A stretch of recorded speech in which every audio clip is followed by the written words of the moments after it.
in Spain. And when Bekah introduced herself to Iker, Iker started laughing like crazy because Bekah sounds like vaca. What does vaca mean in Spanish? Cow. Cow.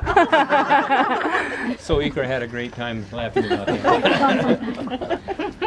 Well, and the same thing happened on our mission trip to Mexico. All the kids thought that I was a cow. Oh.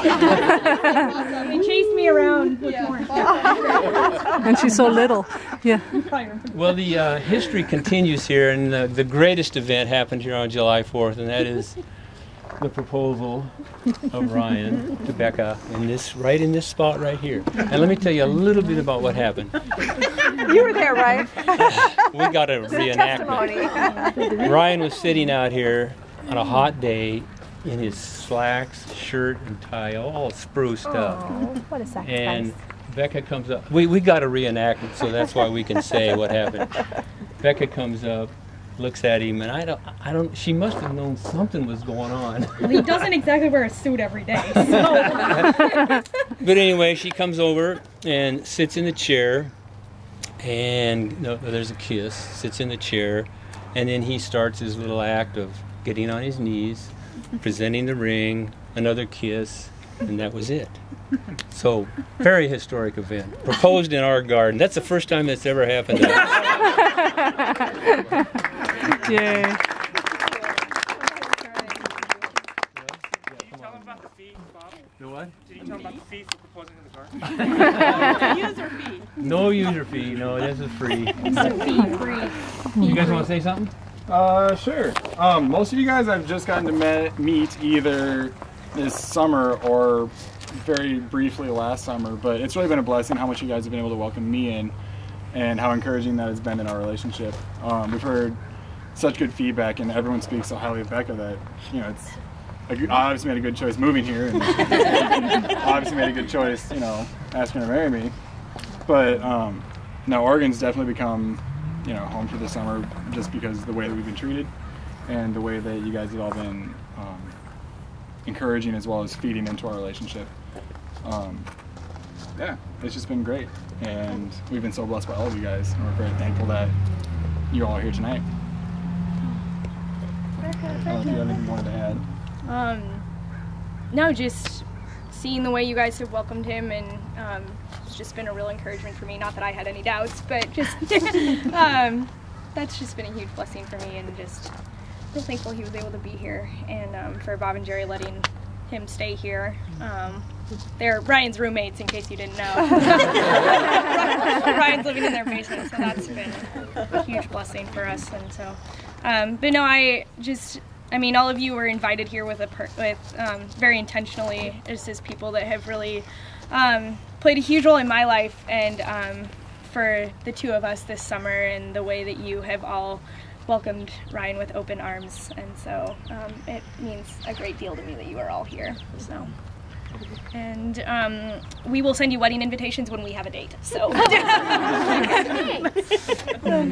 you know, one part of this historic event that really impressed me was Ryan asking John for Bekah's hand. That's great. Appreciate it. Well done. Tell me that story. Yeah. That was easy. It was the one before that. Yeah, I was one before that. Oh, tell them. Colorado? Part A. Yeah, there is part A and part B. Okay, go for it. That's a long story. Maybe the shorthand, John. Yeah. I can't do that, Dan. You should know that by now. I'll give the intro.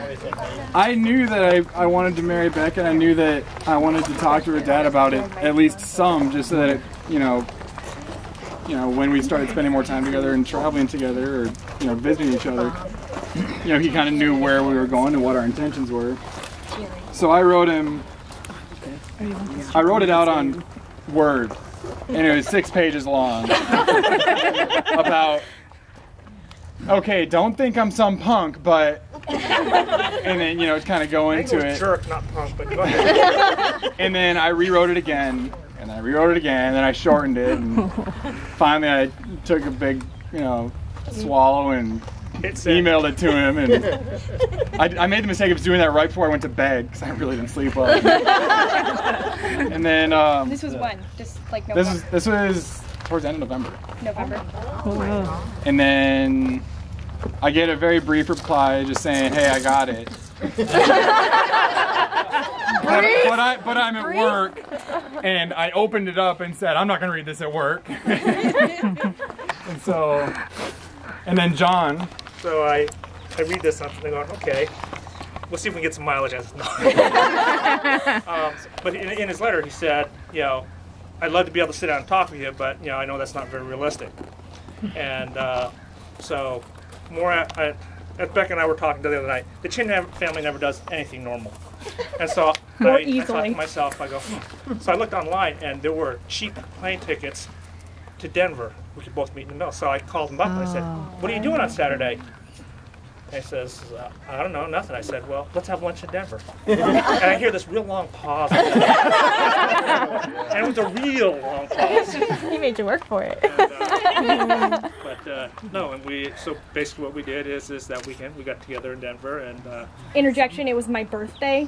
You were by yourself? And he didn't call me until 7 p.m. on my birthday. And he'd been making this huge deal about the fact that I was turning 21 and it was my birthday and yada, yada, yada. And then I didn't hear from him until late evening. And I'm like, okay, that's cool. Well, apparently My excuse was that I'm going to visit my friend John at his sister's place a few hours west of here, west of the cities. all true. Which is all true. This is my buddy John. His sister has a place out in Denver, and it's a few-hour plane ride. And I was like, I don't know if I'm gonna have reception out there in the boonies of Denver. So that was kind of my excuse. And But no, so I think Ryan and I have got off to a really good foot as a result of that. Nice. And I think, you know, the huge blessing for us is, I don't know if everyone knows or not, but before Becca came home this summer, Ryan actually came out. I like to say, he showed up on our doorstep on Good Friday. So Ryan actually lived with us at our house for 5 weeks, and I told him when Becca comes home, I'm curb kicking you. But, you know, Bob and Jerry are the curb, and that's great. So we had that set up. And for us as a family, and I will say, not just for me, but for us as a family, the boys in particular, Ryan is just, you know, he's the big brother that the boys both love, both figuratively and literally. But it's been great because, you know, he and Tyler were roommates for 5 weeks, and you know, they've bonded. And Becca was very concerned about Ryan and Tyler spending as much time together. But no, so like I said, it's been a good thing, and we openly and joyously welcome Ryan to our family, and it's been a good thing, and it will be a good thing. And as I told Becca, you know, I said is that, you know, she says, Dad, you haven't been very excited. You haven't told me how excited you are. And I said, well, he's kind of acting like a man at Becca. The excitement was in December. We've known about this for how long now? So, no, but it's been fun, and it's been true to Chin family tradition. It hasn't been normal, and it'll continue not to be normal. And I don't know how many of you know, but Ryan is commissioned into the Marine Corps, and he'll report for active duty in October.